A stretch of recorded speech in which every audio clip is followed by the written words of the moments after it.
Alex Alfonso Wheatle, born on the 3rd of January 1963. Alec, an illegitimate child, was received into care. His mother deserted him at birth.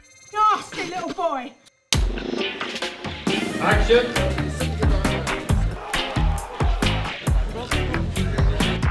Steve was always committed to telling the story of a young black guy who's been institutionalized. So basically, I had to tell about my experiences in care and my time in Brixton. Yes, man. And how I got to be a writer, and also the brief spell that I had in prison. And Steve was like, oh my God, we have to do that. I ain't had no one teach me jack shit in my life.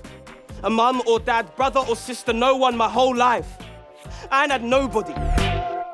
Alex Wheatle was brought up until he was 15 at the Shirley Oaks Children's Home, and then he was sent to live in a hostel in Brixton.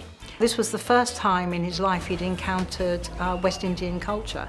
He was black, but he was brought up in his children's home and taught nothing about his background or his culture. So being dropped into Brixton was a big eye-opener for him. You is African? I'm not. I might be black, but I'm from Surrey. There's a big amount of pressure to tell his story properly, and you want to do it justice. You want the world to see this story. That's it. How they feel? Comfortable? All right, blow man. What did you say? Let it Wheatle. But I haven't tied my laces yet. Dennis's storyline is quite interesting because he's just the joker of the story, really. He's just a good guy, and he just makes everybody just feel good around him.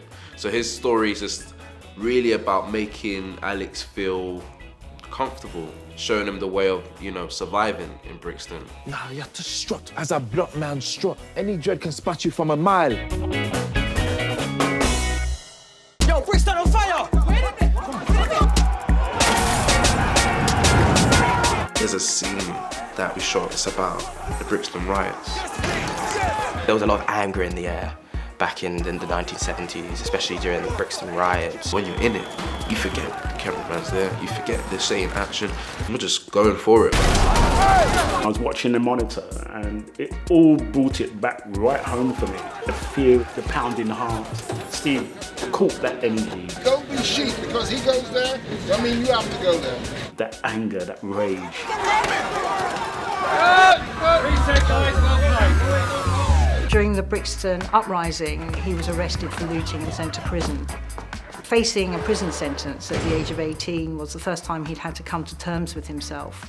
And he found himself sharing a prison cell with a middle-aged Rastafarian guy who took it upon himself to educate this young boy. There's plenty of tribulations and ways for dealing with them things. And the education me can give you, that is your key. My character, Simeon, Alex stumbles across him in prison. Simeon has a love of reading. Education, Alex. Therefore, passes that knowledge on to the youth, being Alex, and helps him get his life back on track, I would say. Start by reading. That will turn your life around. Steve McQueen brings a focus, a vision, a real drive, and a passion, because he knows that these stories deserve to be told. He knows that these stories carry weight. Steve McQueen, he's in a league of his own. Always stuck in a cell for the entire duration of it. He literally gave you the freedom to just, incorporate whatever you wanted to do and use that space. If you don't know your past, then you won't know your future. Steve is making our narratives important to the fabric of the society. So I really want people to view this thinking my story is just as important as Alex's or anybody else's out there. So that's what we're doing with this series.